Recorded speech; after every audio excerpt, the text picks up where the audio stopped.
welcome to Connected episode 242. It's made possible this week by our sponsors, FreshBooks, Moo, and Eero. I'm your host, Stephen Hackett, and I am joined, because it is an even episode, he is going first, Mr. Federico Viticci. Hello, Stephen Hackett. How are you?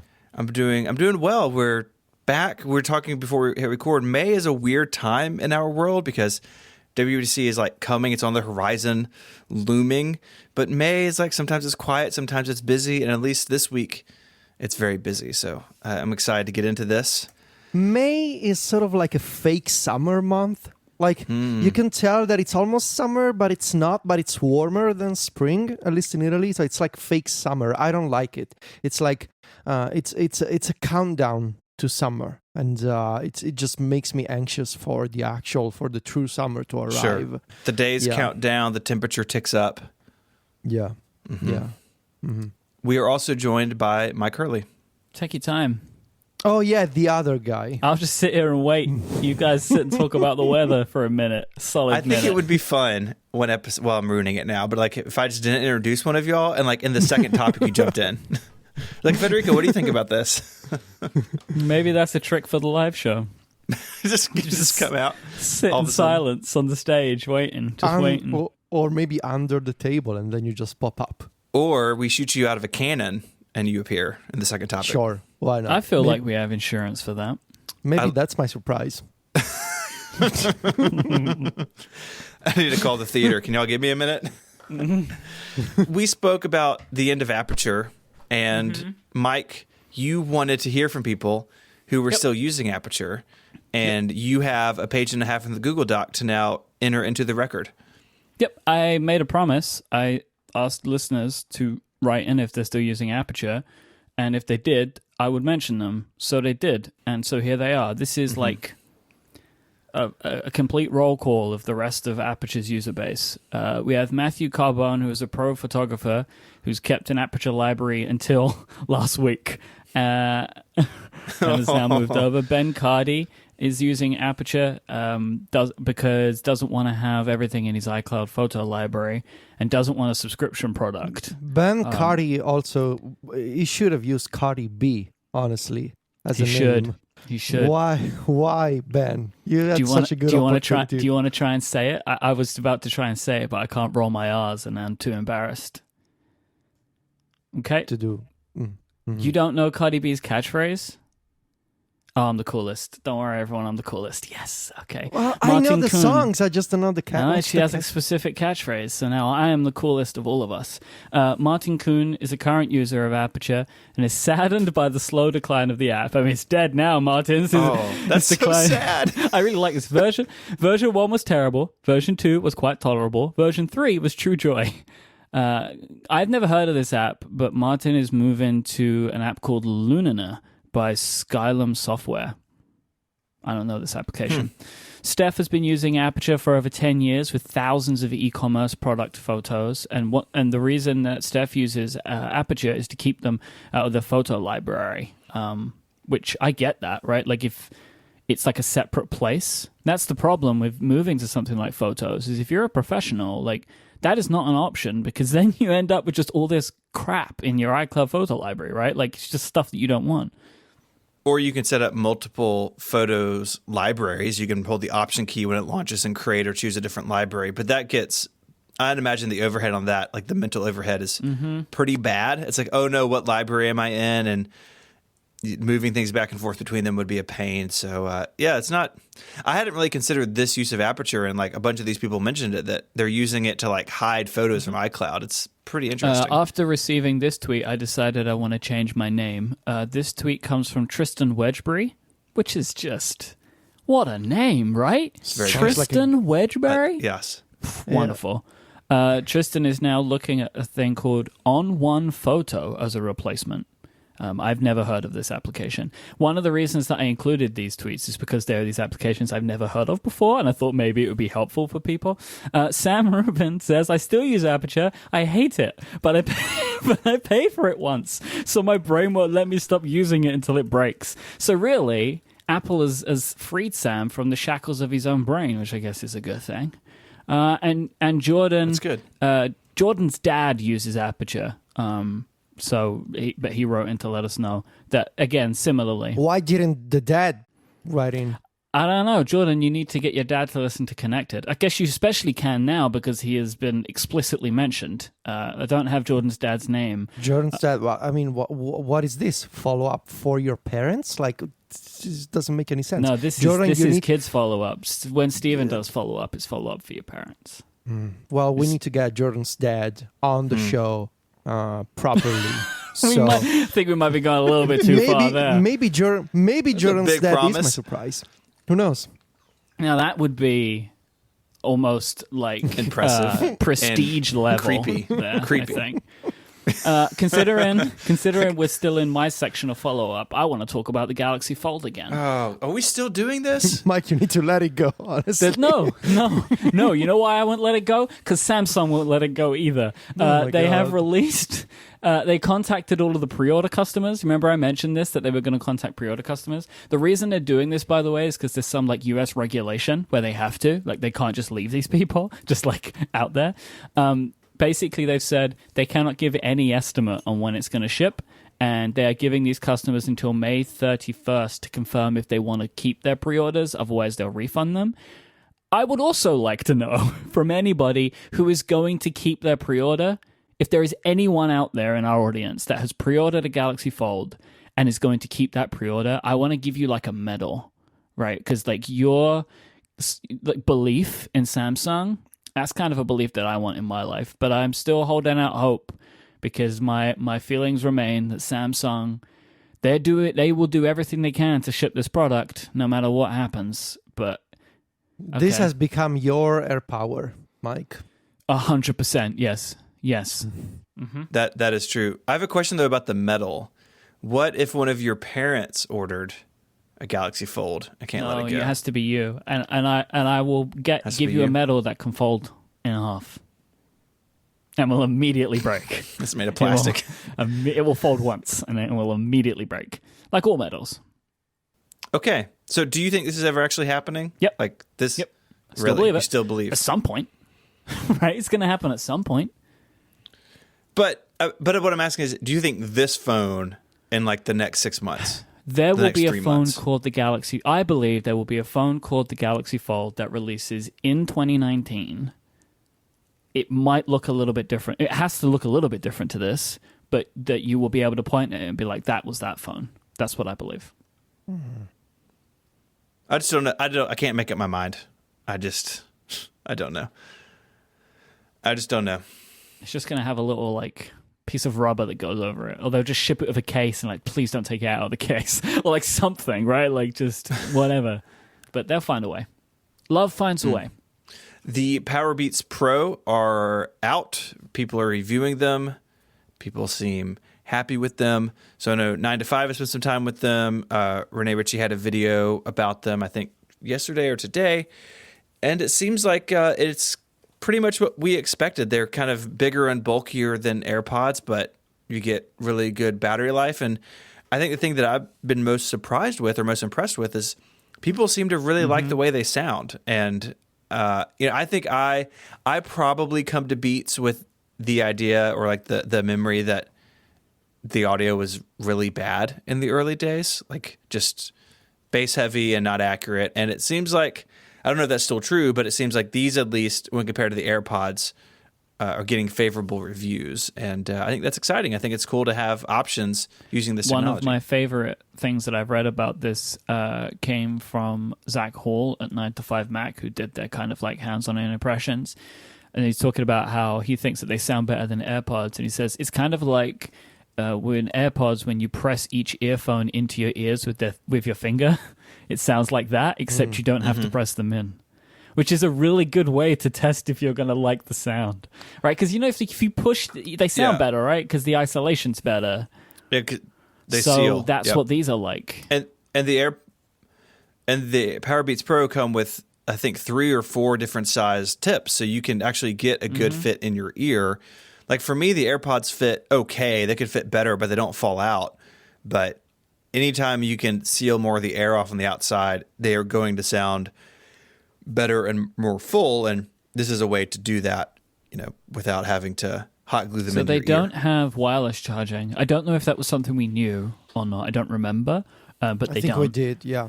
But they get 9 hours of battery life between charges, and the AirPods get 5, and it's just because they're bigger, right? You can put a bigger battery in it, but so that is convenient. The case looks massive though, like way too big for a pocket. Yeah. It's big. I think it is too big for a pocket. And I mean the Powerbeats Pro are bigger because they have like the ear loop. What does that thing have a name? Let's Ear just loop? call it an ear loop. I think it's called the ear Let's call it hook, an ear loop. maybe? Ear hook. Yeah, I'll go with that too. That sounds like I don't want a hook in Would my you ear. want a loop in your ear? Why is a loop better? I don't know. Well, a loop over the ear is better than a hook through the ear, as Ben Franklin said. It's not a hook through the ear. They're not piercing your ears. No one said that. You could put it. It's over the ear. you said through. He sat through. Yeah. Sorry. They're called ear hooks. Adjustable, There you secure go. fit Ear ear hooks. hooks for lightweight comfort and stability. And the Apple's website, it doesn't say anything about going in. Just Were you thinking of Captain Hook? A little bit, to be honest. Captain ear hooks. What's that like? I don't know, man. That would be like a super strange hand. This is like an AirPod, not like a power beat on the end of his wrist. No, it's just a human ear on the end of his finger. Oh God, Oh, that God, doesn't make why? any sense. That doesn't make any sense. That's not how Captain Hook works. Okay, can we talk about controls? Let's bring this back on track. So No, we should talk about how they're not available in Italy. They're not I'm very available in the upset. UK either. I think it's US only right now. Is it I US was only? waiting. Yes, I was waiting because 95 Mac said they were going to be available for pre-order Friday, I think. But maybe I didn't read it. Maybe they didn't mention it. But I was waiting Friday. I haven't been able to find any information about this, Federico. I've been looking. Yeah. I was reading all the articles. No one's saying it's in the US only, but it seems like you cannot order it. Like, so the black is all that's available now anywhere, and the other colors are coming soon. But outside of the US, like, it's in the Apple Store app, but it just won't let me add it to the bag, and then it says delivery yeah, it just coming says soon. coming soon. Yeah. And like, So in the United States, the 3 colors say the same thing, coming soon. But the black don't ship until the middle of June. So Well, they're I either think not. you might have just missed the window. Though, Maybe, right? it may be that people are going crazy, or Yeah. they're not many of them, or whatever. But it's not. This is not a product you can just walk into an Apple store and buy right now. Is what we're saying anywhere. This is going to be a Federico Viticci Apple Store purchase in San Jose, I think. absolutely. 100%. I think Yeah. that's happening. think I that's need what's to. gonna I happen. need to surprise Sylvia with them. So She does. I'm sure she doesn't listen to the show, so the she surprise can be just kept. doesn't care about my podcasts. No, it's kind of sad sometimes, right? That feeling. So. Of your family not caring about your job? Yes, it is. Yeah. Like, so Adina listens to a few of my shows, but Which like ones? I have, she listens to Analog and Cortex, I think. I think that's it. Oh, and on Genius, just so on Genius too. Yes, I got one. Sorry, Federico. She's completely uninterested in anything that we do together. Yeah. But that's good because it means we can keep our relationship secret. So I have friends of mine who tell me that their parents listen to their shows, right? Yeah, That their Jordan's mom dad listens is or listening right whatever. now. Yeah, exactly. And I think to myself, like, my mom has never shown literally any interest. Like, she loves, she's very excited. She always wants to know what I'm doing, but she's never once said to me, I would like to listen to that. Yeah. Never. Yeah. It's never come up. Yeah, I mentioned my mom before. She tries to use Google Translate to read my stories, and she always asks what I'm doing. Like, whenever I say I'm busy, she always asks, did something happen? Like, nothing happened. I'm just working. I don't know. She knows But what yeah. you're like. You know, at any moment you could say, oh, my arm fell off or something, because that's just how you are to your poor mother.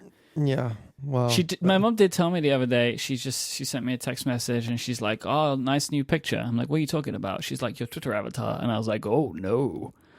What is happening now? she following you? My look mom there? follows me. My mom follows me. Does she? I My don't mom think doesn't I don't have a think she Twitter account. So But- I got a little upset when she started following me because then I realized, people are gonna follow you back because they're gonna realize, people can be creepy. So I think she stopped following me, but she still gets notifications from Did Twitter you get via unfollowed email. by your own mother? Yeah, I told her to. What's worse? I mean, I told her to unfollow Okay. me, I but she can- still receives highlights from Twitter Yeah. via email. And so, Oh. yeah, Interesting. it's like she gets like Federico Vitici tweeted, and like it's some stupid screenshot from some shortcut Right. that I did, and she's like, "What is that? What is that photo that you shared?" It's God. like it's not a photo, It's like I man. can't explain it to you. Well, I think my mum just types my name into Google. I think that's Yep. what happens, and then just like because she'll tell me things every now and then, and I'm like, "What is happening? Like, why For- do you know about this?" For a while, my mom just had twitter.com/ISMH bookmarked in Firefox. She didn't have a Twitter account. She just went to my Twitter page. Yeah. If you Google Mike Hurley, I can imagine your mom saying, so you're the co-founder of Lila FM and that British guy you keep hearing on podcasts." Oh my God, where does it even say that? Oh, that's right there. It's On my the Relay FM. website? Is that what it is? Okay, so they're not in Italy. They're only here, No. and they're not really here. I do want to talk about the controls. So the AirPods, right? You just talk to them now, or you tap them, and some sort of SOS code, and things happen. But the Powerbeats Pro are basically covered in buttons. There's volume buttons. The big B button on the side does something. There's a button. It's like basically a keyboard attached to your face. And I don't know how I feel about that. I can, on one hand, if I think about these are, I guess designed or it's supposed to be used while you're working out and maybe your hands are sweaty. You could just like hit a button and not have to worry about like anything touch sensitive or But tapping. you wouldn't be hitting a button, right? You would have to like. So you couldn't. I bet you can't just tap it. You'd have to like support it with your thumb underneath You have and to then press it, right? Or just smash it into your ear. I mean, that's what your But head's then there for. I guess what the ear hook. It's what the ear hook's for, right? It won't come Yeah. out. Yeah, that's what the ear hook's for. Yeah, it's right through there. It goes right in. That's why you put it in. Is this really better than the AirPods, though? I don't know. It's definitely just different. No, it's Yeah. different. I think it's like the AirPods being touch sensitive is good, but you have to do the thing where you hit yourself on the side of the head, which I don't enjoy. Well, is it really hitting yourself in the that's a bit of an exaggeration. But It's not I like don't you're I don't like punching the feeling yourself. of tapping the thing into my ear. I just don't like the way it feels. It feels like brutal, like in a way that Like a medical examination. it's just like I don't feel like I should have to personally feel when I'm interacting with my technology. Like I don't want my body to have to feel another feeling other than just my finger tapping a Well, thing. you obviously don't wear an Apple Watch anymore, so that's obvious. Well, no, but Yeah. that's the pleasant thing, right? It's like Okay. imagine if you're holding your phone and every time you tap something on your phone kind of poked you, right, in the other hand. Right? No one would want that. Like that's not what you want. And the that's AirPods kind are of what not the AirPods are like. poking you. You're poking No, but it's them. like you feel the force, right, of the tap. Because I feel like if I ever tap it to the level of that I want, it never does anything. So you have to Okay. give it a thunk. and I It's don't like it. unpleasant. It's Yes, unpleasant. it's unpleasant. Okay.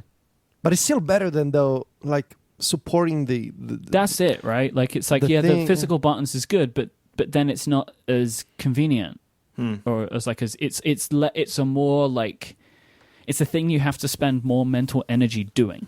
Yeah, and I right, guess rather than because just reaching up. you can get it wrong because you have multiple buttons that are tiny. I guess maybe that requires more attention too.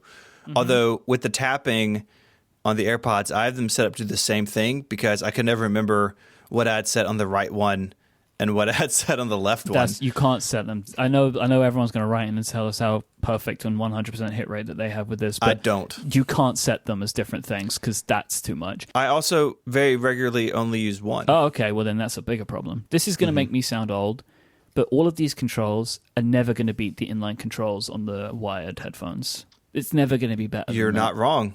That was an Right. ingenious solution. The way that thing was shaped, right? When they put the divot in the middle of it, right? Like you're never going to beat that. I have never ever used those. What? I could What? never How? figure out what they did. I could never remember What? where the. I swear, I I never believe you. ever used those controls. I just couldn't. I never got it right. Like I was constantly fiddling with the little plastic thing, and I could never tell. Like I would just take the earbuds off because it was easier. But then you never pause anything. I was never pausing, man. Never. He's not a pauser. Stop. The world can stop. I ain't stopping. I can one up the inline wired remote with the all-time best remote. No, I don't like it. I know what you're going to say. And I don't like it. Playback. I'm putting it in the chat room now. Is this a iPod, the hi-fi? What is this? No, the iPod wired remote. Oh, no, I knew you were going to say this. I have one of these. I didn't like this thing because you had to physically clip it to yourself. What is this? What is this? It went in the top of the iPod with the iPod accessory port. So like the Hey, this isn't the legit one, is it? third and fourth gen. Yes, this is it. Third and fourth gen. The description of this is totally wrong, but it went to the third and fourth gen iPod. So I used one of these. I had my iPod in my car, and I ran this right behind the gear shift, so I could just like reach down and skip a track very easily without looking. And then the headphone jack went into the stereo. It was great.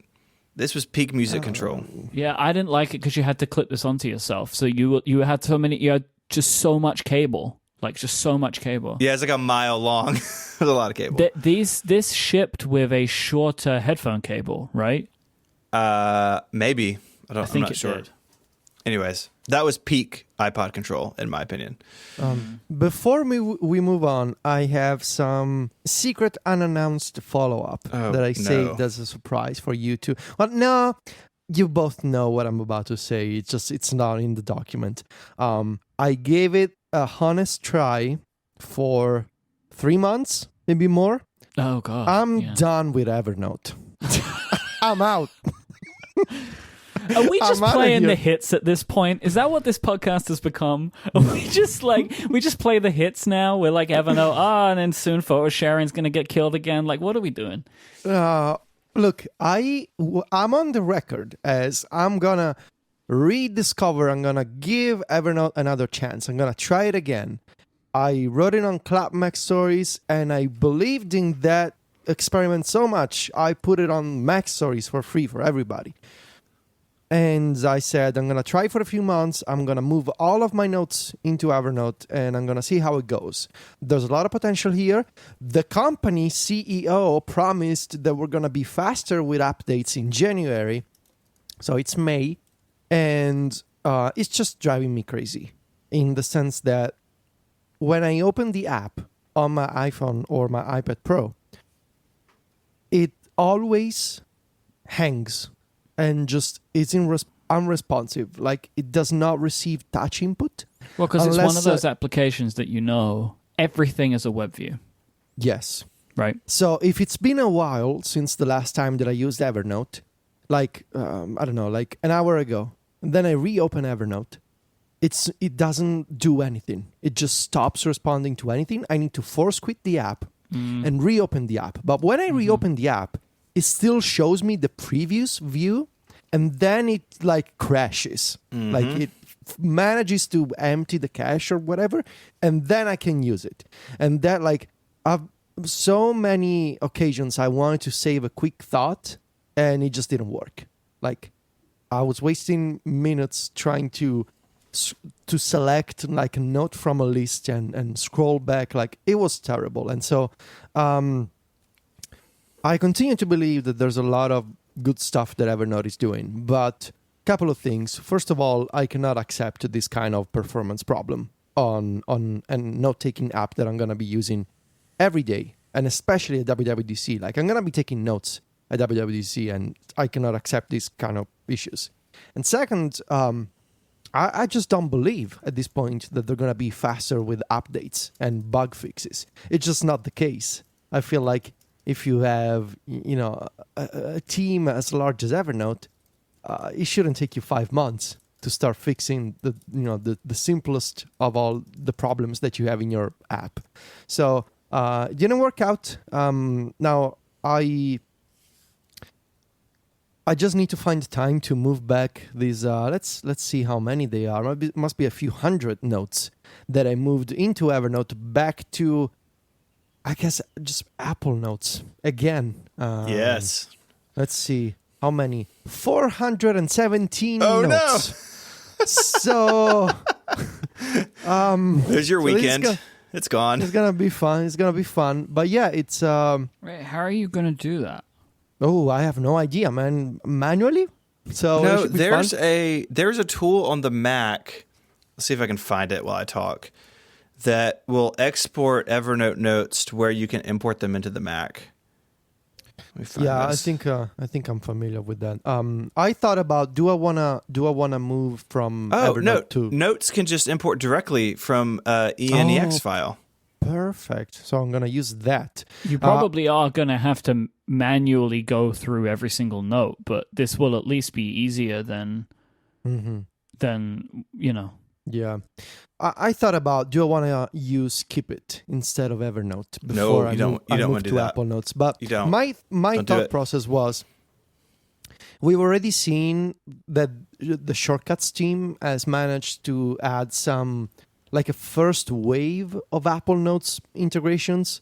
And I think, coming into iOS 13 and the beta that I'm going to put on my devices, it's going to be good for me to use Apple Notes again anyway, because I bet there's going to be some changes there, either in the app itself or in the shortcuts integration. So Apple Notes doesn't do everything that I would like it to do. Like, there's plenty of good stuff that Evernote is doing, like saved searches and that kind of stuff. But even those advanced features are not as important as having basic performance and having a note-taking app that when you open it, it actually lets you tap around the interface, like pretty basic things for a mobile application, I think, being able to actually use it. So, yeah, I gave it a try, man. Like, honestly, couple of months, 3 months, but I've seen what I needed to see, and my verdict is thumbs down.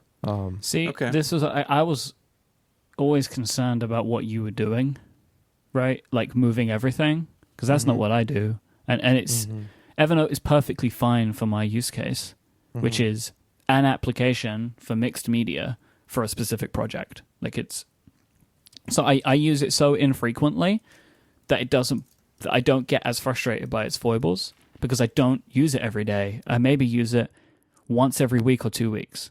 Yeah, but you have multiple note-taking apps, and you use I only use even Notes multiple. and Evernote. But those are two apps, and you also have two. Like you have both Todoist, I think, and Due, for example. And I use Things and Clear. I and- mean, I have a monogamous relationship with my apps. Like, I'm a man of passion, and I give it all to one app at a time. I just have a lot of love to give. Yeah, good for you. One app cannot manage the amount of love I You are a polyaporous, Mike, person. And I cannot fathom the idea of having like two note-taking apps and 3 task managers. Like, it's only one, and it has to be a good one. So, I'm dead. That's well, it. what you I've didn't like quit. my description of I've quit. It's That's gone. it. I'm done. Okay. Well, Okay. Stephen, please, you have the ability to take us to a break at any point. I think it's time. I think it's time that I tell you about our friends over at FreshBooks. If you're a freelancer and you're not driving a car, just close your eyes for a second and think, what would it be like to get 192 hours back? Well, FreshBooks can help you do that with their simple cloud accounting software. By simplifying tasks like invoicing, tracking expenses, and getting paid online, FreshBooks has drastically reduced the time it takes for over 10 million people to deal with their paperwork. And FreshBooks works for you. So something like late payments. A bunch of people have been in the situation where a client hasn't paid and you email them and they say, oh, I'm going to pay it next week. And then next week comes and goes. And then you have to go by their office and then you have to send a carrier pigeon and on and on. Well, FreshBooks can automate late payment email reminders so you can spend less time chasing those clients and their payments and more time getting the work done. And when you email a client an invoice, FreshBooks can show you whether or not they've seen it, which puts an end to the guessing game. If you're listening to this and not using FreshBooks yet, now is the time to try it. Here at Relay FM, we're getting ready to create Invoice 2000. in FreshBooks. And for people who If don't you remember, take that from me, by the way, if you take that invoice from me, I will never speak to you again. for Just people want who you to don't know that. remember, I created FreshBooks invoice 1000 at Relay FM. Do you want to tell people how you did it? He printed the invoice and mailed it to me. I did. You did do that, didn't you? You know, sometimes in victory, you just get carried away. So go try FreshBooks. They are offering an unrestricted 30-day free trial for listeners of this show. There's no credit card required to try that out. All you have to do is go to freshbooks.com/connected and use the code CONNECTED in the How Did You Hear About Us section. I'd like to thank FreshBooks for their support of this show and Relay FM. Last week, we took place in the Federico Viticci Memorial Challenge. Memorial? Yeah, sure. Why not? No, It's so- I'm not. it's something- I'm not dead. But it's so we can remember you. I remember you every day when you open the stupid Twitter app on your iPhone. Is this what you're gonna remember me by forcing you to use the Twitter app? Yeah. I mean, if something happened to you today, God forbid, that would be fresh in my mind. Well, A memorial is an object which serves as a focus for the memory of something. That's it. Who are you, Tim Cook? Opening your You're- talk with the dictionary definition? Amateur hour.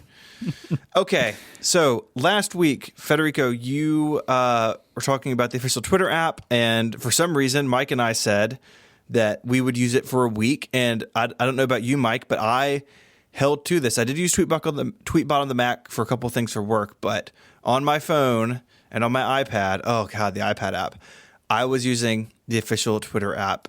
Mike, I want to know how it went for you. I'm conflicted about Okay. this. I did stick with it. I was similar to you. Like, if you look at my tweets, there will all be Twitter for something, unless I had to like use another account, right, on my Mac or whatever. So like I tweet about show stuff, then I would use Tweetbot because we'll get to that. Oh, I signed in on Twitter on my iPhone to all of my accounts. It was Yeah, I have a them on my wild ride. iPhone, but like if I'm tweeting like show publishing stuff, I'm sitting at the Mac when I'm doing it. I don't want to Sure, go to my me iPhone too. to do that. Me too. Going backwards through the timeline feels really old school. It's a very old school feeling. It's made worse by the fact that Twitter's load more tweets button is really easy to miss, which is kind of hilarious because isn't that what they want me to do? I feel like they should make that more visual, like stand out much more visually. You know, like I feel like I'm scrolling through for not very long. I'm like, I've seen all this already because it's throwing me back to yesterday's stuff or whatever, right? And I find that kind of strange. Or that it doesn't just load automatically. I don't know why it doesn't load automatically. Twitter wants me to be there, right? They want more impressions. That's peculiar to me. Like when I get there, I don't know why it doesn't just load it all, but such is life. I'm finding that I am much more likely to just stop. Like, I have a desire going backwards where I'm like, I've seen enough now. Where if I was going the other way, I would be less likely to do that, I think. And I think it's because Twitter is way less enjoyable this way to read backwards. Like, even though, again, like the Twitter app does a pretty decent job of making things make sense chronologically if somebody's using threading and stuff, right? Like, they do a good job with that. But there's just something about it where it's like, this isn't as engaging to me. I am 100% reading fewer tweets in the Twitter app than I was in Tweetbot. I have yet to make a decision as to whether that is good or not. I think it might be, but I don't know that. Like, I don't feel like I've missed anything I needed to see. Because part of my kind of show preparation is to make sure that I go to a few websites or whatever beforehand just to like double check that I've got everything that I want. And, you know, if there's any news which is big enough, it will always bubble up a bunch. So I feel like I am missing some stuff, but I feel like what I am missing is maybe not that important. I don't know. Like maybe if I want to keep doing this, maybe I want to like use RSS a little bit more. You know, like a very, very, very limited list of stuff, right? Just so I can have a place to easily go and check what I need to check, right, during my preparation for a show. And maybe that's something that I'll do. Does Nuzzle still exist? It does. Do either of you use any services like that? No. Okay, because again, that No. might be a good, like, just a good thing because it will allow. It's like a safety net. Yeah, it's like the easy surfacing of what people are talking about. I really would love it if Twitter could just do this on their own. I don't know why they don't. Like, I will say, like, when you go to their search tab and they've got like a For You, right? There is a lot of stuff in there that is clearly for me, right? Like, it is technology-related things. Mm-hmm. But I feel like I should be able to go to somewhere in Twitter's app and see a list of what everyone that I follow is talking about. Like, I don't understand why they don't have this feature. It feels like they should definitely have this feature, but they don't seem to have it. So, I really miss Tweetbot's mute system a lot. Mm-hmm. It's the timed based stuff, and how easy that is to get to. So you can time based mute a word, but it's super clunky to do that.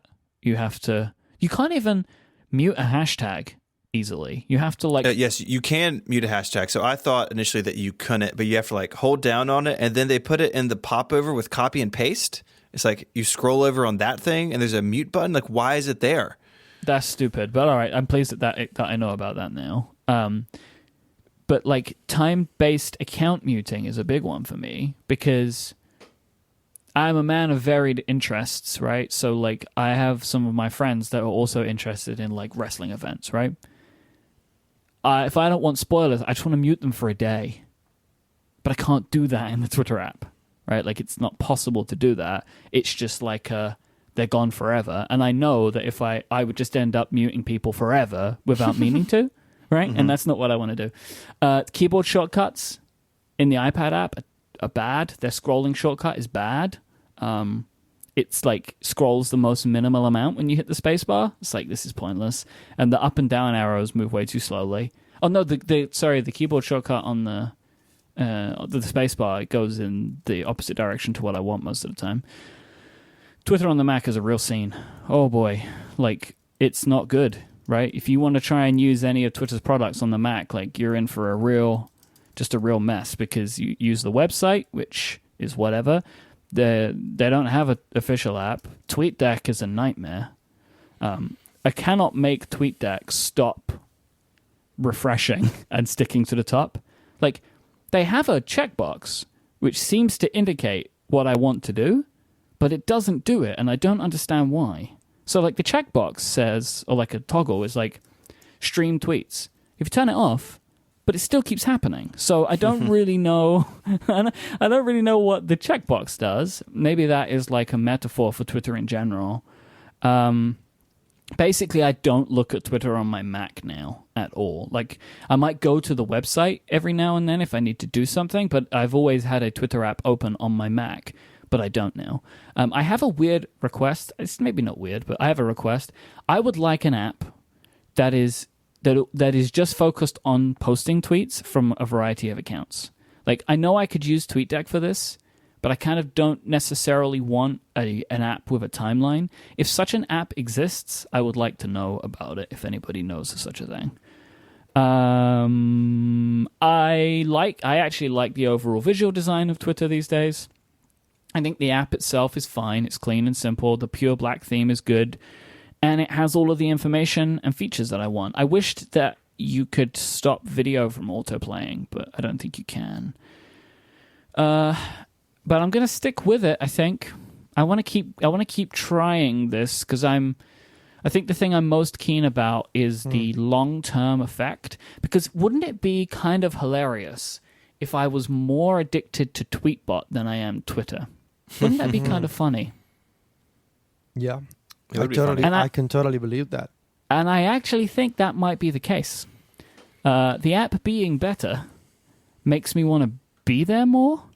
And this might be like a kind of funny tale, really, if that's the way it ends up going. So I'm going to keep going with it because I'm interested to see if that's the way it ends up. Like, do I use Twitter less now I use the official app than I did when it was Tweetbot? And I can tell you so far the answer is definitely yes. So we'll see. My experience is very similar to yours in that I'm using Twitter far less on my phone with the Twitter app. The biggest thing I struggle with, and it's what caught me up last time, was Twitter's feature of showing replies or threads over time with like the little line connecting them down the side. I just don't like it. Like it brings up old tweets, so for instance, say Federico tweeted about something and then Mike, you responded to it 20 minutes later. I would see that together and that's fine because that's in the last couple of minutes. But then say that Jason replies to it 2 hours later. Well, sometimes the client will surface that just in the timeline. And it's like, wait, I've read this before. And then I'm momentarily confused about why I'm seeing it again. And I don't like that. Or even worse. So I was following along with Google I.O. yesterday, and people that were tweeting a thread, I would keep seeing the first tweet over and over and over again. Like I felt like I was being waterboarded or something. It's like, what is going on? Like I feel like I'm losing my mind here. Like why? I'm sure I've seen this tweet like 1,000 times today. It was very confusing. Yeah, and it's great that you can sort the timeline chronologically, but that repeating deal, like there should be some sort of mechanism. Like I've seen this once, then just show me the replies. Now in Tweetbot, say that Jason responded 4 hours later. I either have to guess at what Jason was responding to or tap into that tweet, swipe over on it and then see the conversation. So like the pro is there's less actual physical interaction, but the con to me far outweighs that of like, it just takes up a lot of space. I'm seeing things repeatedly. And that's always what gets me with the official Twitter app is that mechanism. But the other thing that really gets me, and the thing that this time in particular for some reason has really bothered me is, so for instance, I'm going to open Twitter on my phone now. I haven't looked at it in a couple of hours on my phone. And I go to my account and, there's a badge next to the timeline, like the home icon at the bottom. And there's also one by the bell. And in the notifications tab, you have all mentions. And then if you're verified, you have verified. And I do not care. I will never care about anything in the all notification screen. I don't care who likes my tweets or how often they're liked. I don't really care about new followers. I check in on that every once in a while, but it's not something I need to see in real time. All I want to see are mentions. And I have to go to each one of those if I want to clear that little dot. And if you have multiple accounts in the app, like I have 5 accounts set up in here, if I want to get rid of that dot, I've got to go into each one and into that tab over and over. And what I'm doing is I'm learning to ignore that button, but then I miss mentions. Like I don't like the all notification screen. If I could turn that off, or if I could say, don't badge anything. And by that, I mean just in the app. Like I don't have badges turned on for the Twitter app. That's crazy pants. But just in the app, I don't want to know about anything in that tab. I don't want to know that there's unread things. If you want to have them there for me to see later, that's fine. But I feel like I'm drawn into the notifications screen way more often than I want to be there. And that is really frustrating for me. Again, when I have multiple accounts, so if I go to my accounts overview thing, the account switcher, okay, like 512 Pixels has a 7 next to it. Connected has a 1. MPU has a 5. Liftoff has a 3. Ungenius has a 2. I don't know what that is. That could be followers. That could be something that somebody liked, or it could be a mention. And those things in my mind are not equal weight. And the Twitter app has no concept of that. And that is what will keep me from using this app. This is why I'm going to go back to Tweetbot. This desire for Twitter for me to see all notifications just doesn't work for me.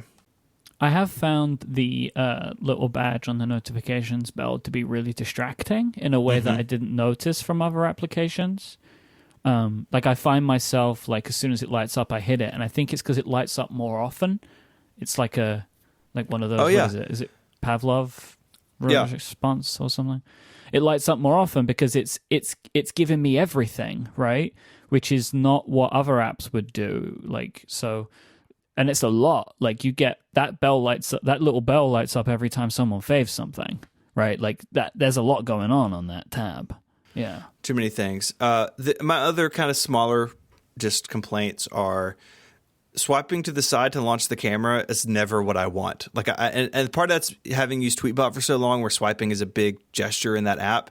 I just like accidentally launch the camera all the time. And generally, if I'm going to tweet a picture, I'm going to take it with the camera app and then tweet it. Maybe that's just like the way I've always done it. I've never taken a picture from within Tweetbot, I don't think. It just seems like the camera has a very prominent place in the app that doesn't jive with the way that I work. So like the settings will allow you to modify what you're notified about, but it's groups of people, not types of thing.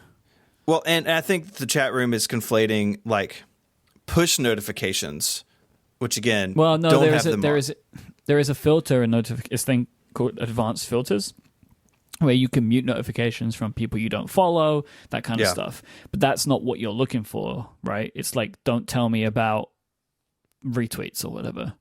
Right. And I have all of those off because, and this is where the chat room is, I think, confused about what I'm saying. I have all those off because I don't want iOS push notifications. This has no control over what happens in the app. It still badges the little bell in the app's interface, and they need controls for that, I think. I actually, okay, let me explain the whole thing. I have push notifications on for Twitter for certain things. So I wanted to try out, what was it like when you say to Twitter, tell me, tailored for me. I want to get notifications that are tailored for me. And I have it set in iOS to just go to the notification center, right? So they're delivered quietly. And I would say it does a pretty good job of that, right? Like, it's like a lot of the times it's notifications from people I do care about notifications from. Whether it's like, oh, this is an interesting person that just followed you, or like Federico and Steven both replied to your tweet, right? Like and so that's nice because that just lives in Notification Center. It never bothers me, and if I ever go in there, sometimes I see stuff. So that is quite interesting. But I wouldn't have notifications on for everything, nor would I have them bother me particularly. So yeah, that's stuff that I wish was better. But a couple of things that I really like about it. I agree with you. I like the design. I'm using not the black mode, but like the dark one, like the purpley one. I think that looks great. I do have push notifications on for direct messages. There are a couple of people in my life that I talk to over Twitter DM, and we just never have moved to iMessage for whatever reason. And Tweetbot's notifications for that are just totally broken because of the API changes. They're really slow if they come in at all. And with Twitter, they're really fast. So that's nice if you use DMs. That's a good reason to use the first-party app.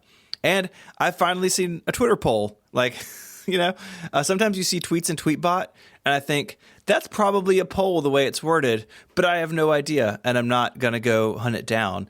And so I've been polling all over the place, boys, just answering people's questions in a multiple choice format. Anytime it comes by, even if I don't care about it, because I can. So my engagement's up with polls, I guess. Yeah, about the mentions and notifications thing, I guess I never bothered to check that section because I actually never use it, and to catch up on like the mentions that I get and the people who quote my tweets, I use a saved search. I described the method in a Mac Stories post that will be in the show notes. So I just tap on the search tab. And if the search is not already open, it's right there at the top of my saved searches. And I can also launch this search using Launch Center Pro or a shortcut. So it takes me directly to this view, which is a chronological view of my mentions and the people who quote my tweets. So the way that it works in Tweetbot, basically, but it's combined in a single view, so that I don't have to use the mentions tab, which I also don't like because it's too slow and clunky, and I never care about activity notifications either. So that's one way that I've sort of fixed the problems with the Twitter app. But I guess I'm happy that you guys took this experiment, and I totally understand why Tweetbot is still an excellent client if you like to use Twitter a certain way. I guess I don't know if it's maybe just like a personal thing. I feel like I'm more productive when I use Twitter less, and I still get a ton of value out of Twitter, especially when I have to publish like a big story that I'm working on. And it's useful to be able to promote that, or and of course I love feedback from people. I agree with that, but like I also want to say, right, like I also really enjoy reading the tweets of the people that I follow. Like that is a thing that I enjoy. It's a thing that I enjoy. Like it's not like it used to be, but It's otherwise not I like it wouldn't used use to it be. anymore. Like I do still get value and enjoyment out of that. I see lots of funny things. I see interesting things. I see things people are doing. Like I know that there is a trend these days amongst kind of the shows that I listen to where everybody has that kind of feeling of like, I don't want to tweet anymore. And that's not just this, it's also like comedy shows and stuff that I listen to. It's not just tech shows. But I just want to say, like, for the people out there who listen to that and they're like, but I enjoy reading tweets. I do too. Right? Like the main reason I use Twitter is not to promote my own stuff. It is because I want to read what people are tweeting. The general discourse is different now than it used to be 2 years ago, 3, 4, 5, 6, 7, 8, 9, 10 years ago. But I do still get enjoyment out of it. And I do not harbor any feelings of ill towards people like yourself, Federico, who do not enjoy that as much anymore. It doesn't have to be a like, I like this thing, so you should too. But I just want to say, like, it's just a different point of view to the one that I'm typically used to hearing. And I just wanted to say that. I think I still enjoy some tweets, but really my main problem is that I feel like it used to be much more useful. And there's really no good way to put this that doesn't make me sound like a jerk. But if anything important happens or is about to be announced, these days people reach out to me privately. Like, there's a very good chance. If it's in your area of influence. If anyway. it's in, yes, of course. Yep. If it's in my, like, I've always seen Twitter as a work tool, as an instrument to discover apps or news or that kind of stuff. And that is why I used to be super into like completing my timeline and making sure that I was catching up on all the tweets, reaching out to developers, discovering apps, really engaging with the conversation. But as time has gone by, I've discovered that it feels like a waste of time because, the most developers of apps that we tend to cover on the site, they reach out to us via email or, by DM to me personally. And so I've kind of lost that value of, I need to discover stuff for Mac Stories, right? So, and the other people that I follow, like there's an overlap between, the gaming journalists, for example, that I follow and the gaming news that I get via RSS. And so it's not that I don't, yes, I don't enjoy, all the political stuff and all, this outrage that is a constant outrage machine, at least on my timeline. Maybe I follow the wrong people. I don't know. But it's just, as a work tool, I see less return on investment than before. And that is why when I said I'm more productive when I don't use Twitter, it's because I feel like I haven't, invested 30 minutes in completing my timeline, but I got 30 minutes of writing done, and that makes me feel better. So that was my perspective and so the Twitter app by design sort of makes it difficult for me to see the entirety of my timeline, and that is kind of better for me. So that was why what I was trying to say by it kind of feels like a waste of time. Not because I don't care about the people that I follow, and maybe I follow too many of them, by the way. Maybe I need to curate my following list a little more. But it's just as a discovery tool for apps and Apple stuff, which has always been a huge part of Twitter for me.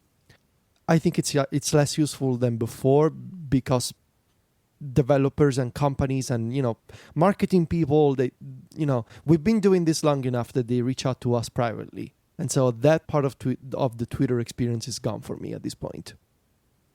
Make sense? Do I sound like a jerk? Yes, I sound like a jerk, but whatever. No, it makes sense, and I think that it's in your situation, right, that you are in, right? Like you can't be a jerk about that. Like that's what your life is. I would say that maybe a thing to do for you would be to be a little bit more aggressive about unfollowing people. So when you are spending time there, it's more likely that you're going to enjoy it and get something out of it. Yeah, I think so. But this is a good experience, and it's a valuable experiment. And I actually, I don't know how many of our listeners did it too, but I would recommend more people actually do try it,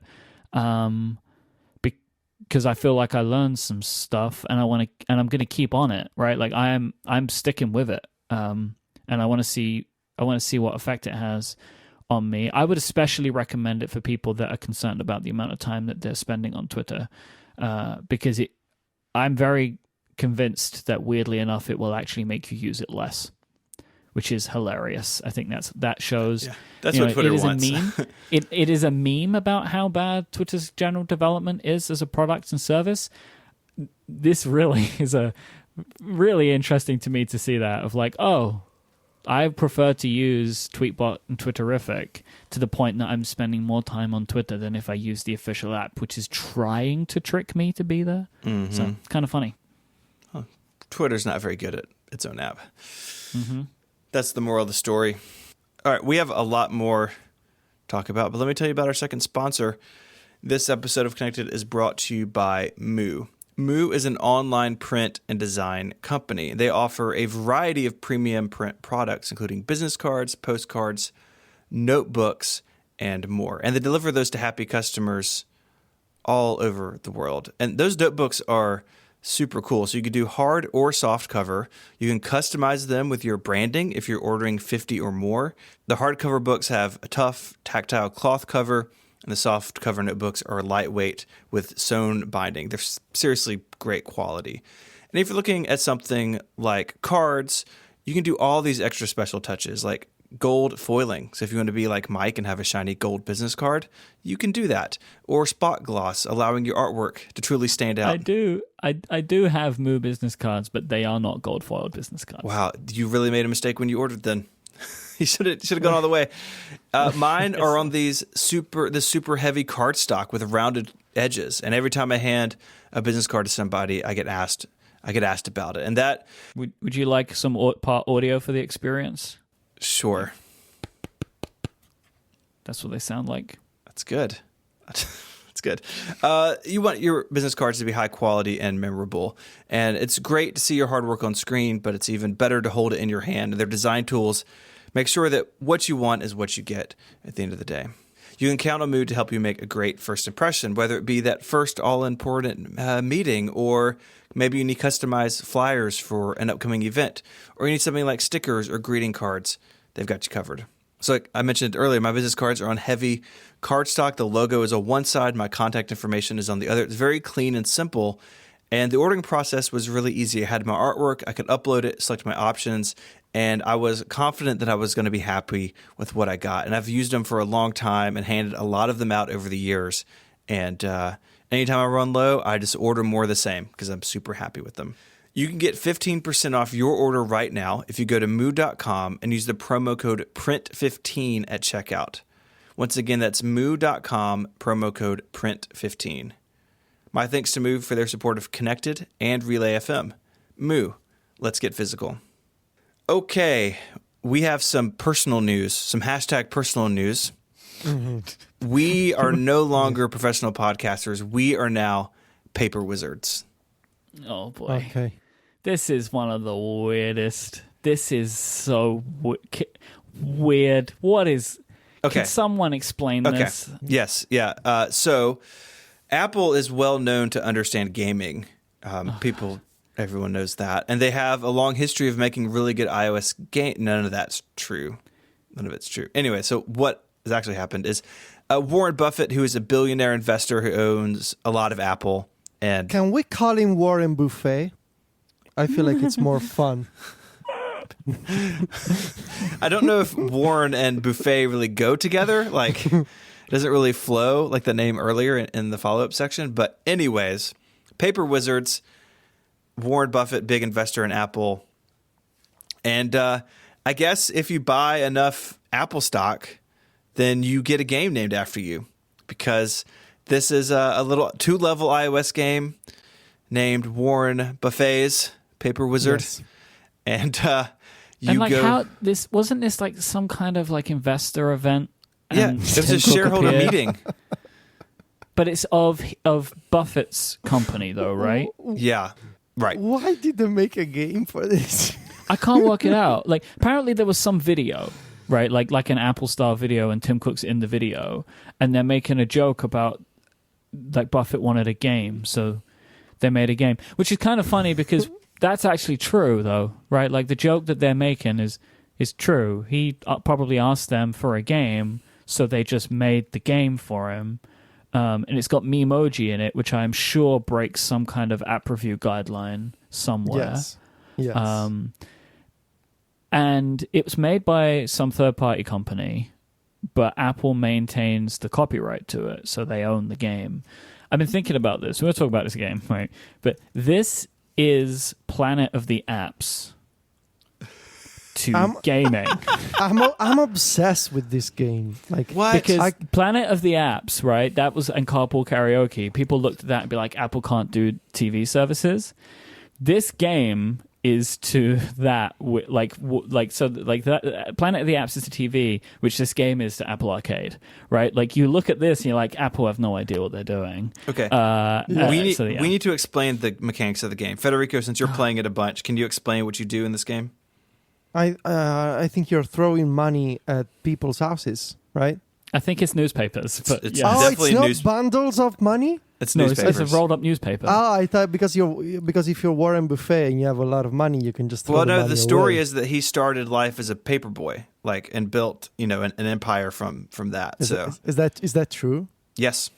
Can you really build an empire after throwing newspapers? I mean, good for him. It's, That's it's impressive. one of those things. It's just It's one of those like origin stories. He was a newspaper boy. some I don't point. believe that you can draw a linear line between that and billionaire investor, but like he could have been anything, right? To start with. Well, basically what this is, if you remember the old video game Paperboy, it's like Paperboy on rails in that you're following like a guided trajectory, and it's got this idea, like they were going for the same graphical style, I think, of Crossy Road, or in Very that much vein, so.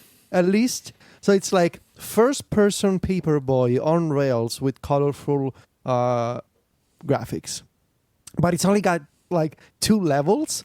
One is set what's it called, Omaha? Like what is that a real Omaha, place? Nebraska, which is his hometown. Yes, it's where Warren Buffett's from. So it's not French buffet. Okay. And Nebraska's sort of the opposite of France. In which way? Every way. No offense. No offense, Nebraska. And the second stage is in Cupertino, and it ends at the new Apple spaceship campus at Apple Park. Shouldn't you be throwing subscriptions to Apple News at places rather than actual Or newspapers? iPad minis. You should have been, like, this game, the major flaw is that you were supposed to be throwing money. I mean, you're making a game with Warren Buffett. You gotta be throwing money at people. And like, that would have been an incredible critique of modern capitalism. It would have been an amazing piece of performance art. I don't think that that's his bag, right? I don't think that Warren Buffett, of all people, wants to have a modern critique of capitalism. That would have been such an incredible piece of self-evaluation. Like, that would have been incredible. But still, you're throwing newspapers. What I appreciate the most about this game, it's not like it's a simple mechanic. You just fling the newspaper and then you throw it. It's like sort of like Angry Birds with some extremely basic like physics mechanics going on. But what I appreciate the most is that you can throw the newspaper at cars and birds. Yeah. It's you can hurt them, like, and they get in the way. And you can, I'm pretty sure that I got some dude in a car in an accident by throwing a newspaper at the car. They definitely crash because you hear the noise. Yeah. And also the most incredible part is that you got these 2 emoji of Warren Buffett and Tim Cook. And it kind of feels like Warren Buffett is kind of like a father figure to Tim Cook's emoji in the game. It does. Which is incredible. It's like you have father and son guiding you through the game, and I often wonder what it's like to be Tim Cook. I Weird. kind of feel sorry for him sometimes.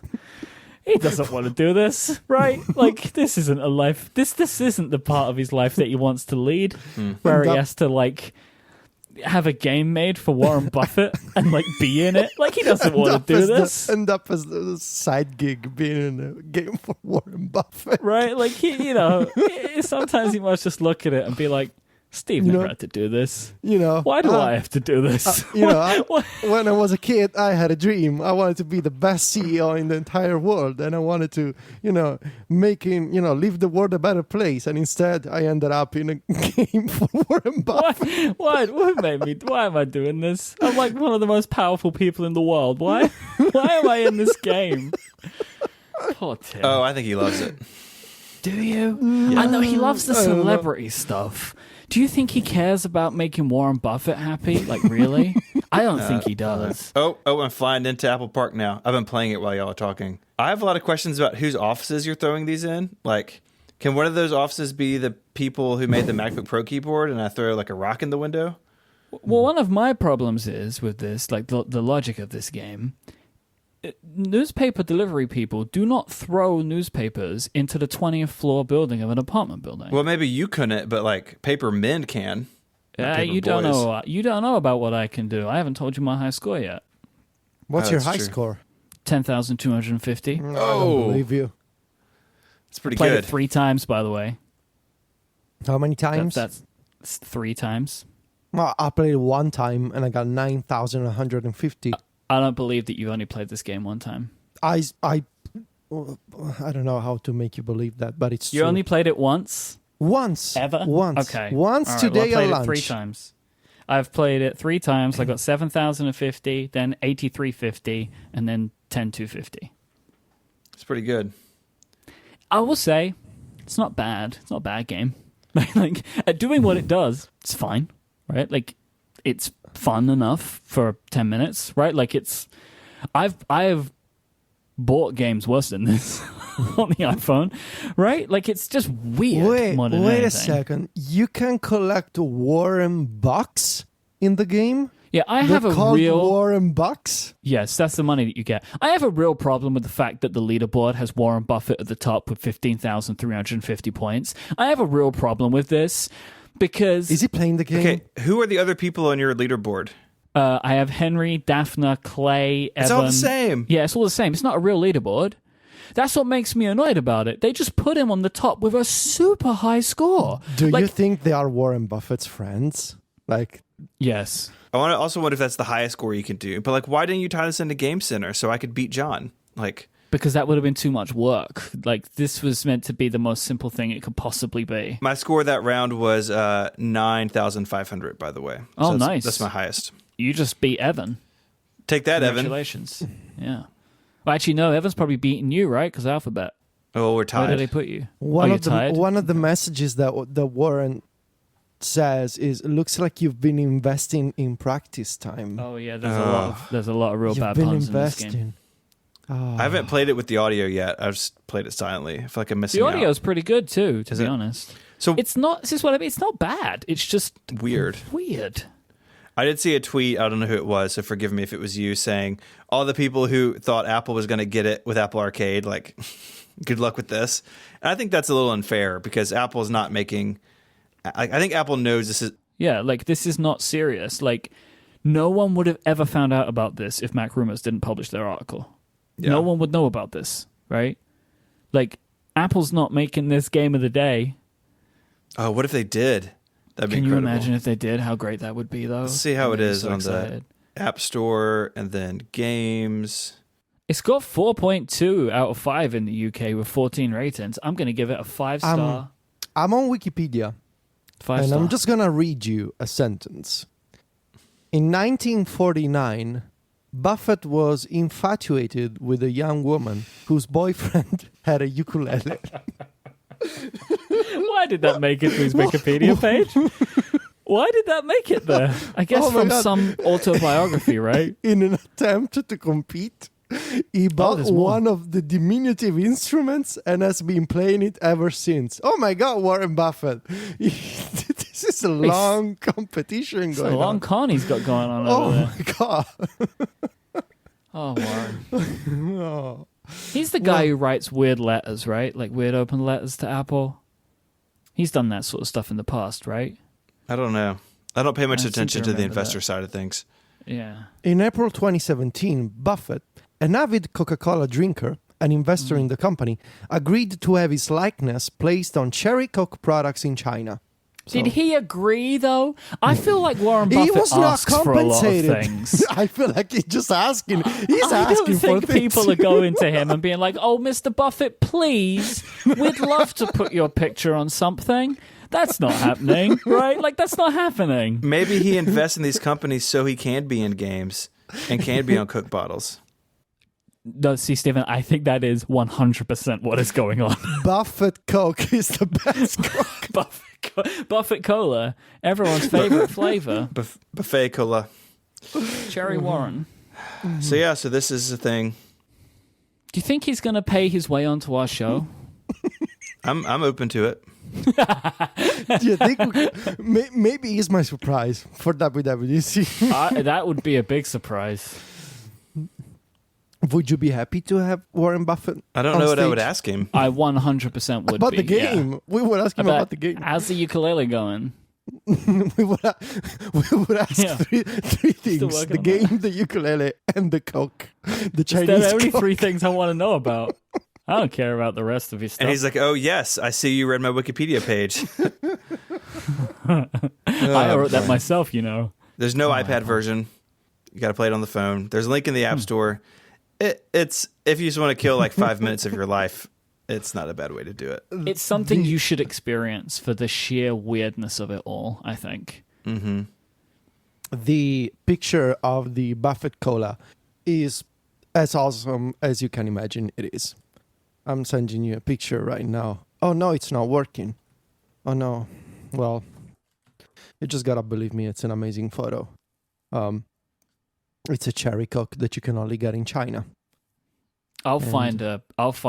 It will be in the show notes. People need to see Buffett Coke. Oh my God. What is this? What is this? Oh, that's Why weird. would you do this? Did you get the picture? No, I don't know what you're sending, but it's not working. I don't know how Mac works anymore. Hold Who on, I knows? took a screenshot. Don't worry, I I found an article about it. It will be in the show notes from marketinginteractive.com. So anyway, the game is actually pretty good, but there's multiple layers to Warren Buffett's story that do not convince us. So we would like to know more about whatever is going on here. Also, please make an iPad version. Can I do a Munch Squad with you and read the press release from Coca-Cola about why they did this? Please do. Chinese consumers love new flavors and crave excitement from brands like ours as we launch new products, said Shelley Lin, Coca-Cola's China marketing director. As we thought of the most creative ways to bring the great taste of cherry Coke to China, we thought, who better to celebrate the launch of this special drink than its best-known fan? We were honestly surprised when Mr. Buffett agreed to the idea, but we're thrilled and he's selling well. Would you like to read? Just selling selling well. So Warren Buffett said, I said it would be fine to do this for the first 6 months after launching the product. They asked for, I can imagine they asked for a week, and he's like, nah, 6 months will be good. If there are no problems associated with this and he asks me to continue, I will likely say, okay. Incidentally, there is no compensation involved. Sure. I mean, you got Coca-Cola to put you on the... Yeah. Well, This is the best thing. I'm so pleased we did this now. what is with Warren Buffett's obsession to be in products? Can He we wants to find live any... forever. I think it's an ego thing. It seems like an ego thing to me, right? Do you think he has a brand of boy. ukuleles also? Oh, let's find out. Warren. We're really off track. We have like real news to talk about. He's an avid bridge player. All right. So as you may imagine, he sponsored the bridge match for the Buffett Cup. There's a Buffett Cup. I found a link to Bill Gates singing as Warren Buffett plays ukulele. What is going on? Can we, Stephen, again? You have control. Let's move on. Okay. iOS 13. Let's talk about that. So Mark Gurman is is here with a report. Not here. He's on the internet with a report. He's a friend of the show. Friend of the show, Mark Gurman. Talking about a lot of stuff, actually. iOS 13, macOS 10.15, watchOS 6, whatever version tvOS is on. There's a lot of details in here, and it's an interesting article from Gurman because it's an article and then it's just a bunch of bullets, and like maybe he's finally breaking free of the shackles of the Bloomberg style. I have a little theory about this. Everything above the bullet points is what Bloomberg wants him to do. Oh, sure. Everything below that is what Mark really wants to do. Well, remember, theory. He used to have to like write with other people, and they were and it was like people according to the things. Anyways, okay, so we've pulled out a couple things that we want to talk about. So we're going to start with iOS 13. The software for the second year in a row will speed up devices and reduce bugs. Sounds pretty good to me. Good. Okay. Yeah. It was popular, right? Like that was really popular. They should also just do it every year. But but they're going to now, though. I think that's the point. Yeah. Will it keep compatibility with the same devices that iOS 12 supported? My bet is nope. It's going to knock something off. I think it's got to. Yeah. Because 12 went really far back, right? Like it's got to knock off something. I don't know how much it's going to, though. But I mean, it's probably why they updated the iPad Mini, right? So they can get rid of whatever chip that had in it. So iOS 12 supports back to the iPad Mini 2. And the iPhone 5S, maybe? And the iPhone 5S. Yeah. So I'd imagine this is, iPad Mini 4 and newer, and then the iPhone 6. Mm-hmm. So I don't think they can kill off the 6 yet. That seems fair, right? I think so. It's it's fine. So that's good. Up next, a dark mode, and I'm quoting, a black and gray heavy interface optimized for viewing at night that can be enabled in Control Center. And the Control Center thing is the key part, right? Like that's the thing that's the detail I really wanted. It's not just tied to something like sunset or time that you can just basically toggle it. Or an accessibility setting. This seems like a feature you can just turn on or off. And this is coming in the next version of Android as well. We're not going to get to Google I.O. today, but that was part of Android Q. I have questions for you, Federico, about this. If a developer is using just bone stock UI kit, apps that just use the features that come in the toolkit, I would assume that they would just get this. But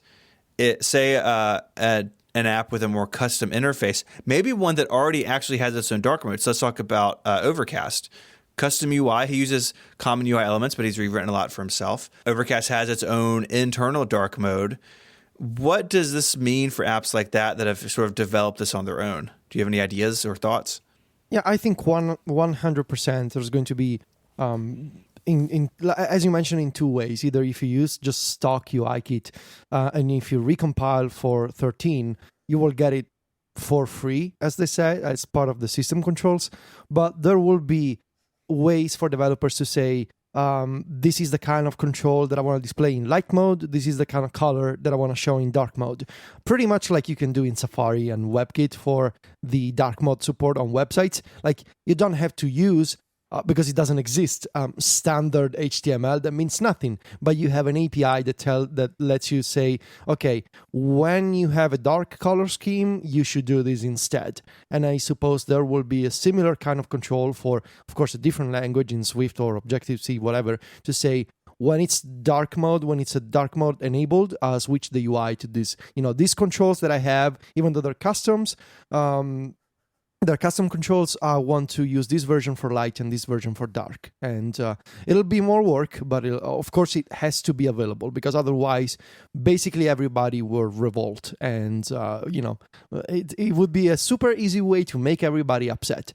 So I will be extremely surprised if there's no API to do that for apps that do more custom things as well. So, like, you could imagine that if you were using an app like Overcast in the light mode and you switch to dark mode, it will switch to, like, basically Marco's current dark mode. It's like a thing you could think would happen. Yeah, okay. It has to happen. I mean, again, super surprised if it doesn't happen. Because Apple's aware of the fact that developers already do this, right? Yeah, exactly. It's not a niche feature anymore. Like we were just talking about the fact that the Twitter app has it, right? Like it's like a real thing. It's not just like a Apple indie third party thing anymore, right? Like this is like a real thing that people do. Yeah. Yeah.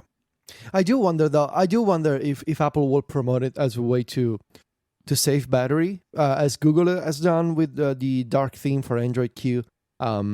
Because if it's using black, as Gurman mentioned, I'm just gonna assume that black will mean true black on OLED screens, and I have to wonder if Apple will explicitly say if you use dark mode, your battery will last longer, or if I it'll don't just think be. they will. I don't think they will either. I think it'll just be implied, and maybe people will do benchmarks and that kind of stuff. A revamped health app with a new homepage that better outlines your daily activity from the day. This is something I would like to see. The health app just feels clunky to me. Like you can add basically like sections or tiles to it, and it feels very much of the iOS 8 era that it comes from. And I would like to see more customization, having your activity more front and center.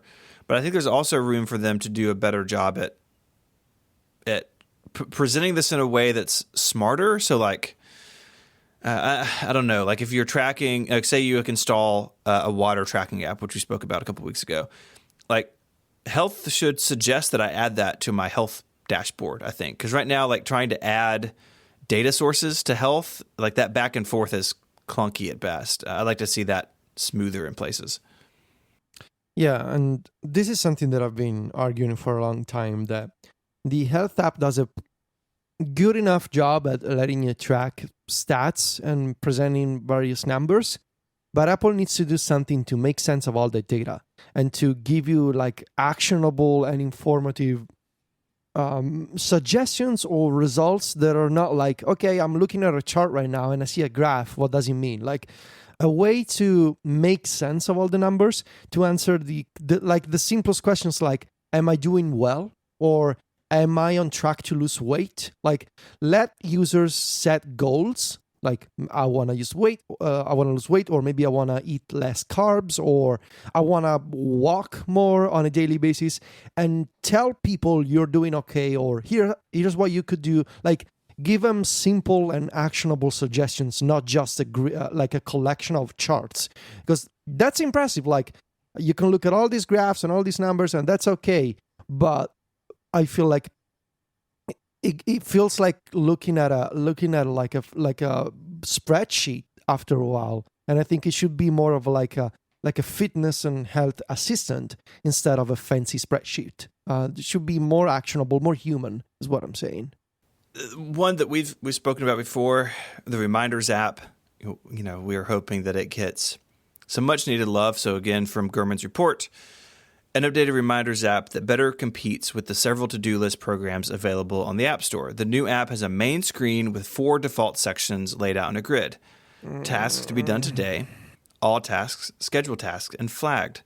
Each section has its own different colored page that users can add items to. This is not what I want. What is this? This is fine if it's a section of reminders. This sounds like a feature of the new Reminders app, not the whole app. I mean, well, and if he just has one, if he's just had one image or one screen described to him, I can see how he got this. But like Reminders needs to have lists, and then it can have these views to sort things from your dates. lists. Due dates.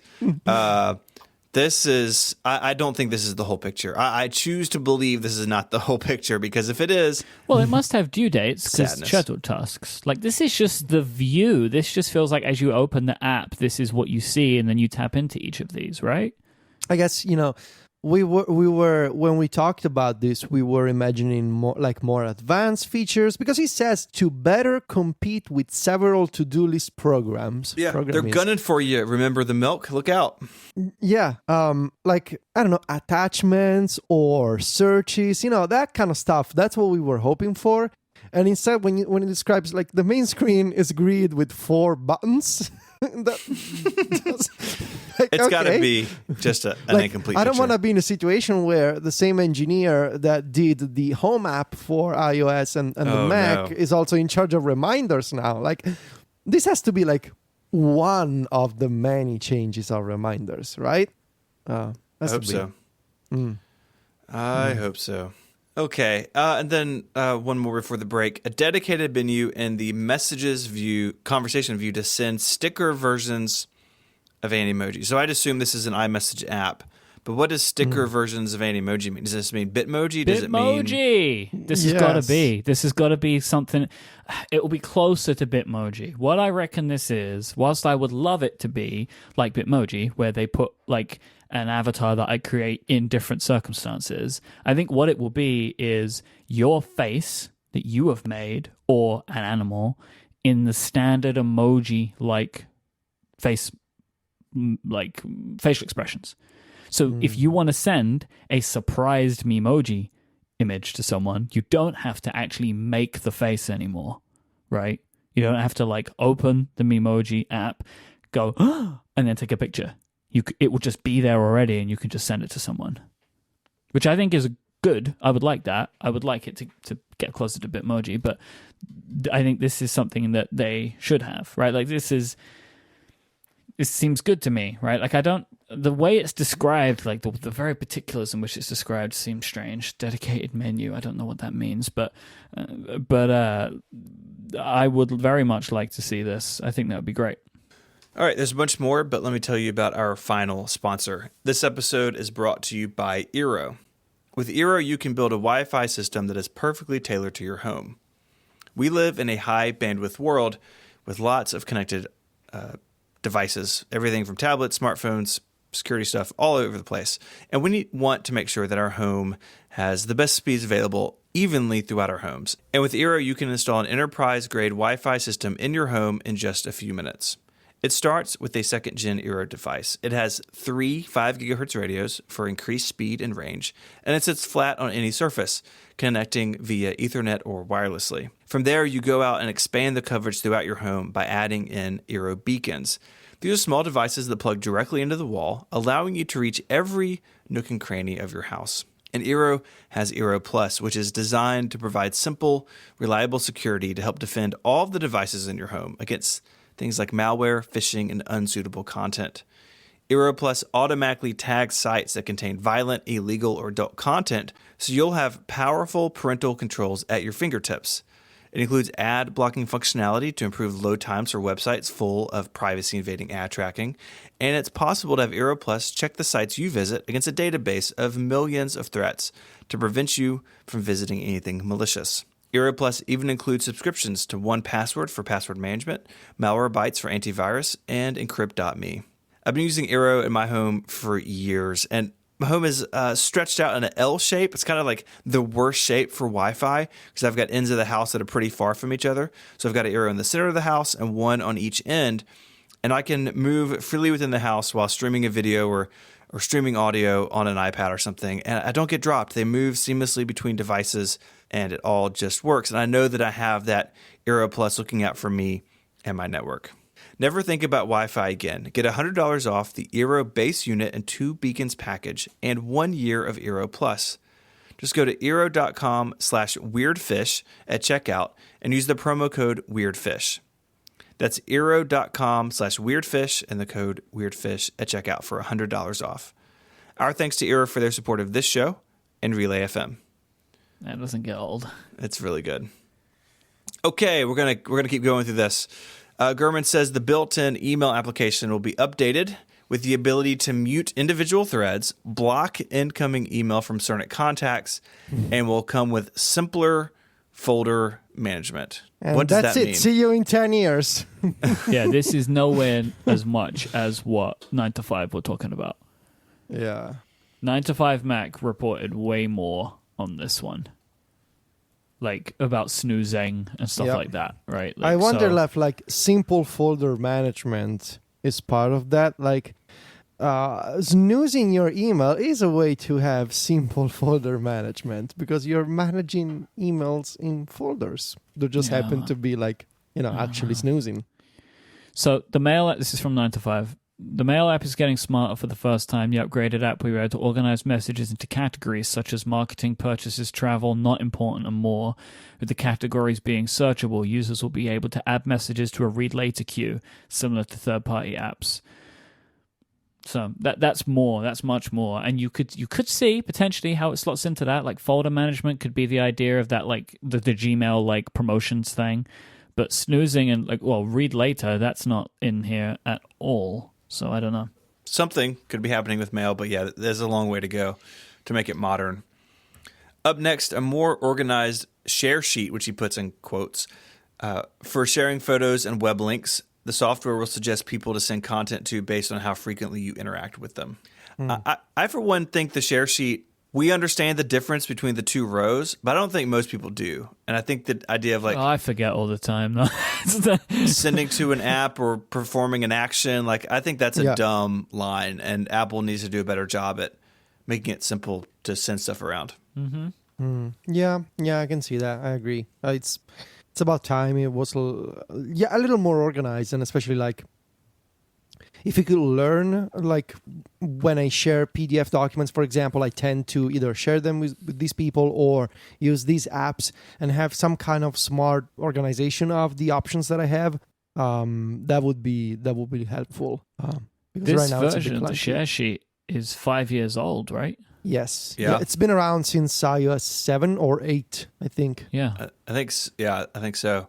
One thing that I really hate in the share sheet is how Apple inserts their own services into it, and you can get rid of them. Like, I never want to send anything to Safari reading list, but I can't turn it off. It's just always there, mocking me. And I think that's a little gross. It's not mocking you. It's not mocking you. It feels like it's mocking me. It's well. The company is also testing a downloads manager, wait for applause, for its Safari web browser so users can access downloads in a single place like they can on what Gurman calls a computer.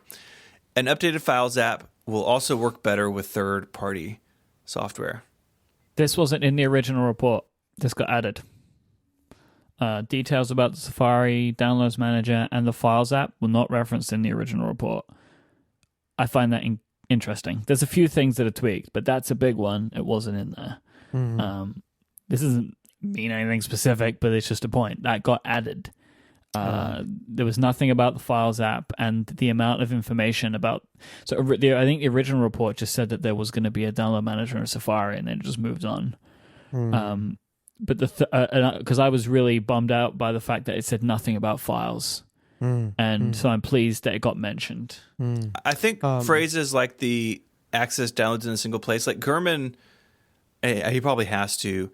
Like a lot of the stuff we pull apart in his reports now are this like helper text for people who don't understand what the features are. Like, of course, we know what a downloads manager is, but people don't. But then people get hung up on, well, what does a access downloads in a single place mean? Like, where is that place? And I don't think that's important for the idea of, okay, there's going to be a downloads manager. Like, that's the key here. And I think that single place should be a file provider like iCab has done. It should be a location in files where it could even be like a special location. It doesn't have to be at the same level. That's like genuinely the most logical place to put it. Yeah, right? It should be like a special location in files where you can manage the files that you've downloaded from Safari, so you can tag them. And they could be like, they should totally be by default local files. They shouldn't just automatically on their own just waste storage space in iCloud Drive, unless it's what you want. In that case, it should maybe be an option. But I could see it being like a local file provider like iCab, the third-party browser, does.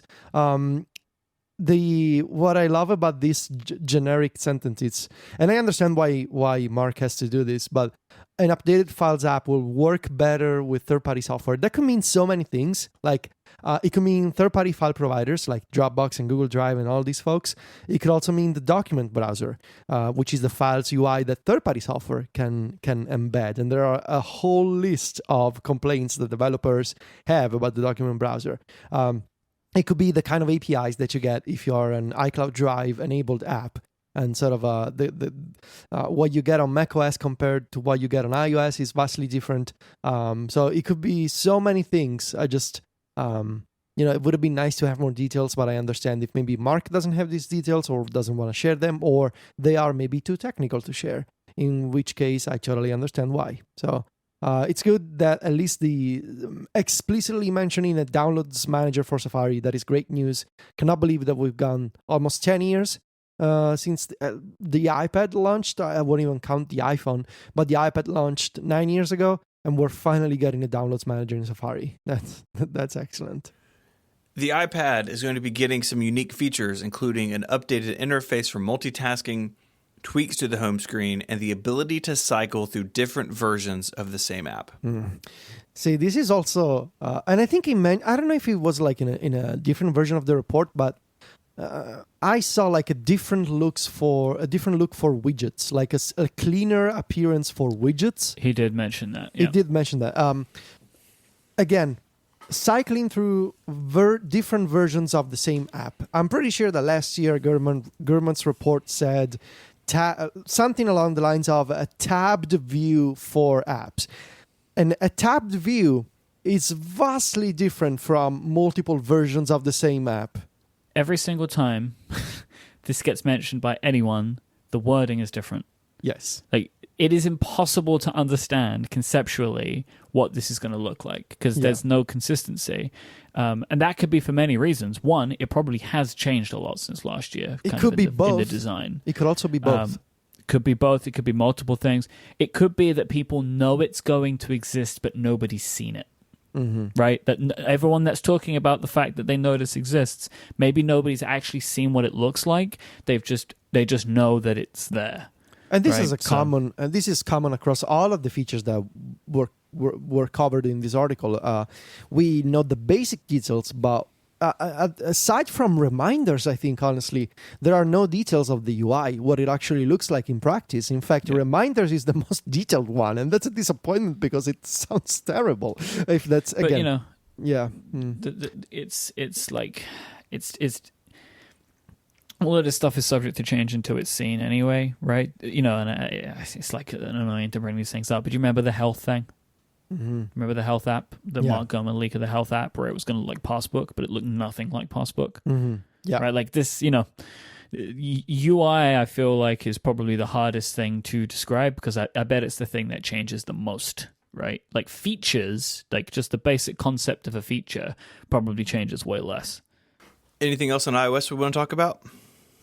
I think these are the key things that we care about. I mean, there's a lot of stuff, right? There's like specific health app features, and there's tons of little things. But I think that these are interesting. I had kind of partially thought that iOS 13 may be a little quiet. Like, okay, there's some iPad stuff, but the core OS, like the share sheet, like Safari, Mail, we're going to be kind of quiet this year because of Marzipan and other things going on. But it seems like it's full steam ahead on all fronts, which brings us to the Mac. So he says that macOS 10.15, of course, will support Marzipan iPad apps running on the Mac. It says there will be a new Apple Music app, which is being developed as a standard Mac program. So I guess you load it in from floppy disks, it sounds like. So that'll be exciting. Not Marzipan, I guess. That's an odd way of... It's an odd way of phrasing it, which makes me only think that he means it's not Marzipan. This is not the iPad Music app. Maybe this is something they've been working on for a long time and it predates Marzipan, or they're unable to get the iOS app far enough along if they want to support certain features that iTunes has. I don't really know why this would be. I would find it interesting if they're going to launch a major new Mac app using AppKit, the way of building apps that assumedly is going to go away at some point, or at least play second fiddle to Marzipan apps from here on out. So that's really interesting to see what that could be like. And then there's integrations with the Siri Shortcuts app, which is, I think, the Shortcuts app. It's not called Siri Shortcuts. Oh, I would never... Other things are called Siri Shortcuts, though, so it's very confusing. So what I think this is, I don't think I've shared this anywhere. I am going with the idea that Shortcuts is not coming to the Mac quite yet, and that all this is that Siri on the Mac can execute shortcuts like the HomePod can. That's all I think this is. Huh. I'd love to be wrong, but I kind of think this is going to be like a multi-year thing to get shortcuts on the Mac. That's interesting. I hadn't thought of that. Good theory. So we'll see. It's a good theory. I'm not willing to make it a prediction, but it's something I've thought about, that maybe this is like not a big deal. Okay, I was about to ask. That would be a risky pick probably. Let's finish up with watchOS 6. So I'm just going to blast through these and we're going to talk about them all. Apple is adding an app store directly to the Apple Watch. Animoji and Memoji stickers will synchronize from the phone to the watch. More complications, more watch faces. Federico, you're the only one of us that's wearing an Apple Watch on any regular basis. So do you have any thoughts on this? Not about the Animoji and the Memoji. I mean, I just don't find myself communicating that way much. Complications on watch faces. So I saw in the article that he mentioned like those complications, those watch faces that I don't understand, like the sundial, whatever. Like that stuff that looks fancy, but it's not really functional. And I tend to be, I agree with CGP Grey when he mentions that the digital watch should be a digital watch and be functional and show you lots of digital things. Now, I don't wanna carry the sky on my wrist. That's kind of useless for me. But anyway, so if we can get more complications and more complication types, and complications have gotten a lot better in the past couple of years. They now, all the apps that I use, they now update in the background, and when you tap them, the app launches fast. So that's good. I hope that we will continue to see more flexibility in terms of like making complications with truly custom designs. It shouldn't be necessary for somebody like Underscore to use Sprite Kit or whatever, like to make those completely custom UIs. There should be, UI Kit, but maybe Apple doesn't want to open up UI Kit on watchOS. So my wish is for Apple not to focus just on the fancy watch faces that like watch people understand, but to continue making utilitarian and functional watch faces for people who actually want to use a digital watch, and more complication slots and shapes and ways for developers to put custom icons, animations, text, whatever in those slots. So continue down this road, and the article also mentions a bunch of apps that Apple is making for the watch, which is great. You're gonna have the ability to listen to audiobooks using a watch version of the Books app. That makes sense because it's audio content. They're gonna make a calculator, so that's gonna be interesting to see the competition with pCalc, a custom WatchKit app compared to the proprietary UIKit version that Apple is making. So that will be interesting. I cannot remember the other apps that were mentioned in the article. There's going to be there's a couple of ones. A pill tracker and a menstruation I should tracker. mention both of these because I told Sylvia she was very excited about this ability. She uses both a third-party app for tracking her cycle and a third-party app for pill reminders. So ideally, the same system could be integrated, it could be a native function of the Apple Watch. Ryan in the Mac Stories Slack, and I'm sorry, Ryan, for stealing your idea, but at least I'm giving credit. He brought up an interesting possibility that maybe this dose, I think it's the name that Gurman mentioned, the pill reminder app and the cycle tracking app, it would be interesting if they have any kind of reminders integration, because those apps are all about reminders, and Apple is making a major updates to reminders. So maybe there could be some kind of integration between these new apps based on dates and cycles and reminders and Apple's new reminders app. So that could be fascinating to see. In any case, this is great. So definitely looking forward to the new Apple apps on the watch. But yeah, I hope that developers at least get more freedom and more design options is what I'm hoping to see. I think it will be a shame to not still have custom watch faces. I'm still torn on that. Like I feel like opening up custom watch faces, I know what it's gonna do to me. Like I'm gonna be wasting too much time trying all kinds of ugly watch faces. It's the same. It kind of reminds me, this possibility, of the problem that I had when I used to jailbreak my iPhone. I was constantly trying new themes and new mods, and they all sucked because they were created just because it was possible. So I don't know how I feel about custom watch faces. So if you want to find links to stuff we spoke about, check out those links in your podcast app. They're also on the website, relay.fm/connected/242. While you're there, you can get in touch via email. There's a link there in the sidebar. There's also a link there to become a member and support this show and other shows on Relay FM. Of course, you can get in touch on Twitter as well. You can find Mike there as IMYKE. Mike is the host of a lot of shows here on Relay, so if you like Mike's beautiful British voice, there's a plenty more opportunity to hear it here on Relay. You can find Federico on Twitter at Viticci, Viticci, and he is the editor-in-chief of MacStories.net. And Federico, you had a little teaser on Twitter the other day about some new projects you're working on, so that'll be exciting to see whatever that is. In a bunch of different places, not just Mac Stories is all I'm going to say. Mm-hmm. It's going to be an exciting month. iOS Stories is coming. Any day. You ruined it, Mike. You ruined Way to go, the man. teaser. He told us to keep it quiet. Apple Watch Stories. Oh, my God. You can find me on Twitter as ISMH, and I write over at 512pixels.net. I'd like to thank our sponsors this week, FreshBooks, Moo, and Eero. And until next week, gentlemen, say goodbye. Arrivederci. Cheerio. Adios.